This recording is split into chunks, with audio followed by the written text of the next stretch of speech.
Hello there, and welcome to the weekly Outside Views report on the politics of Asia and Oceania. Japan is arming itself massively and is breaking with a 70-year-old tradition. It's pacifism. I talked about this in an earlier video, but this is important. Because out at sea lurks the greatest strategic challenge that has ever existed.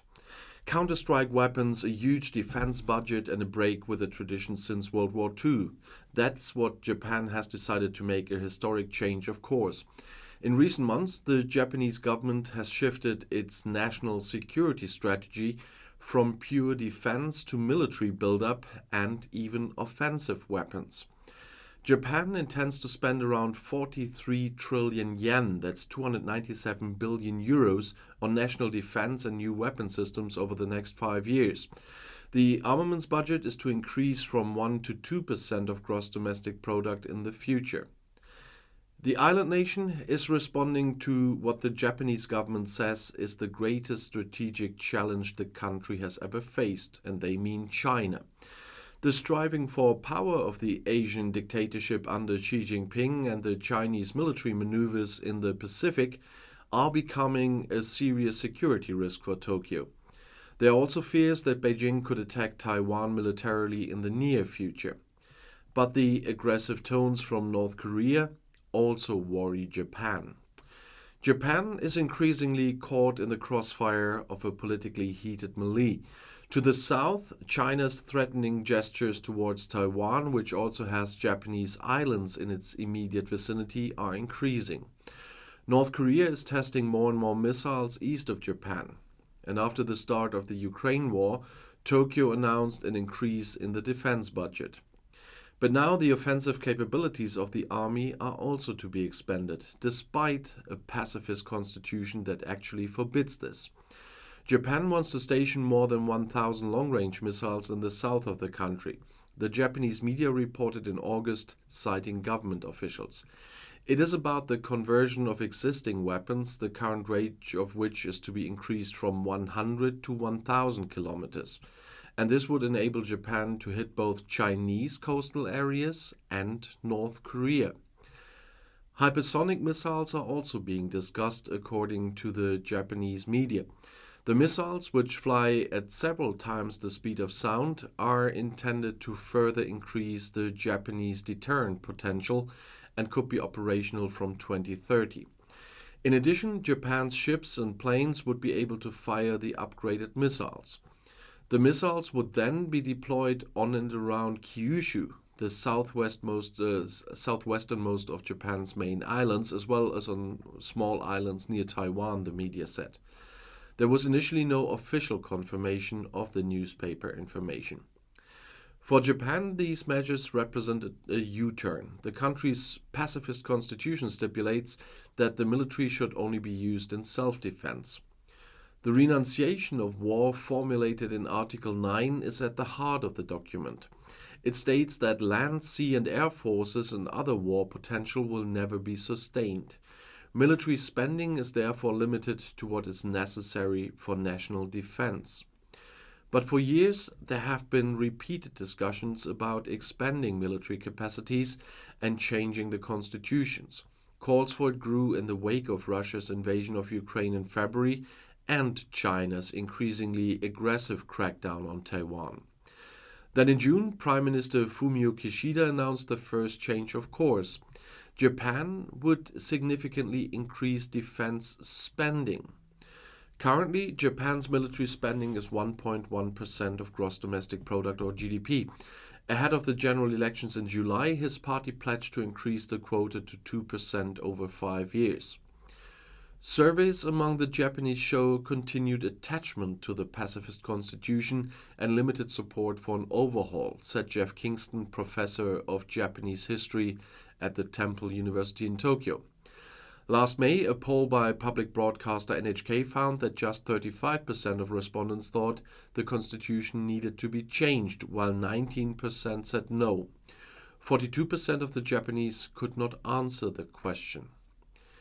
As early as 2015, when Prime Minister Shinzo Abe and the Liberal Democratic Party passed legislation that would allow the government to circumvent constitutional restrictions, Kingston said, and that this would allow the Japanese army to engage in foreign conflicts. However, since the constitution only allows for self-defense, the legislation reinterpreted the relevant passages to allow the military to operate abroad in collective self-defense for allies. For this reason, the Japanese safety profile has already changed dramatically in recent years. It is still unclear whether the constitution would have to be changed for the announced stationing of the long-range missiles. For Japan, that would be a departure from the pacifism that has been practiced for decades. But the country is reacting to the changed geopolitical balance of power in the region. The Chinese government views Japan's increasing militarization with suspicion. Japan is using China's normal military activities as an excuse for its military expansion. That's what the Chinese Foreign Ministry told CNBC. Taiwan is an inalienable part of Chinese territory, and Japan should seriously consider its history of aggression, what the Chinese statement said. China and Japan have a conflict-ridden history that has not been dealt with to this day. For example, according to China, the Nanjing massacre in the Second Sino-Japanese War and other Japanese war crimes were not adequately excused by Japan. With the deployment of the long-range missiles, Tokyo would go on a confrontation with Beijing. But in view of the Chinese provocations regarding Taiwan, a rethink has begun in Japan. And Prime Minister Kishida is also trying to use the Ukraine war to swear the Japanese into the situation. A few months after the Russian invasion of Ukraine, he warned, East Asia can be the Ukraine of tomorrow. The French satirical magazine Charlie Hebdo published selected entries from its cartoon competition Mullahs Get Out on Wednesday. The competition was announced on the occasion of a special edition to mark the 8th anniversary of the attack on the editorial office in Paris. The cartoons allude to the mullahs' restrictions on women's human rights in Iran and the protests against them. One drawing caricatures Ayatollah Ali Khamenei trying to grab a rope to save himself from drowning in a sea of blood. Another shows the Iranian head of state hanged by a woman's hair tied in a ponytail. It's not the first time that Charlie Hebdo has mocked Iranian politicians. The satirical magazine has therefore already been put on a sanctions list by the Islamic Republic. Charlie Hebdo still continues to joke. International competition, #Mullahs Get Out, every participant has won a place in hell. After the magazine published various caricatures of the head of state Ali Khamenei on Wednesday, Tehran threatened consequences and summoned the French ambassador. Iran perceived the cartoons as insulting the symbols of sovereignty and national values and reacted, "The French Institute for Research in Iran should be closed." That's what the Iranian Foreign Ministry announced on Thursday. Catherine Colonna commented on the French news channel LCI with a reference to the legal framework of the publication. "There is no blasphemy in French law," says France's foreign minister. "In France, unlike what is happening in Iran, there is freedom of the press," he said. According to Colonna's ministry, nothing has yet been officially announced about the closure of the institute. If this is confirmed, that would be unfortunate. The French Institute is a stronghold of culture and exchange in Iran. The tone between Tehran and the governments of European countries has already intensified in recent weeks. The reason for this is ongoing criticism of the violent actions taken by Iranian security forces against protesters. The demonstrations in Iran were triggered by the death of Gina Mahsa Amini. Since the protests broke out, the EU has imposed sanctions on security officials and politicians in Iran. In the last 2 weeks, a third Russian citizen has died under mysterious circumstances in India. As several media reported, citing the local police, Sergei Milyakov was found dead on a ship off the coast of Odisha on Tuesday. He was chief engineer of the MV Altna, which is anchored around 8 kilometers off the port of Paradip and is used by an Indian steel manufacturer for coastal shipping. Police and port officials confirmed the Russian's death. An investigation has been launched there. The authorities therefore suspected a heart attack as the cause. But we have to wait for the autopsy report, is what a police officer told Telegraph India. The ship's personnel are also questioned. The chairman of the Port Authority of Paradine, P.L. Harant, told reporters for the newspaper that the matter was being investigated. As long as this is not completed, he cannot say much. But Haranat added, "We receive a message from the ship's captain in the early hours of the morning," that means Tuesday, "that the Russian chief engineer had died. Our health officials were at the scene immediately.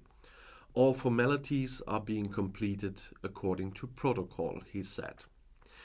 Milyakov reportedly boarded the ship bound for Iskenderun in Turkey in Singapore on September 18th. From Turkey, it came to Chittagong in Bangladesh and then the port of Paradine to ship iron ore to Mumbai. His body was reportedly still on board the ship on Tuesday. There are many questions, such as the regulation of insurance and the approval of the embassy, is what a port official told Telegraph India.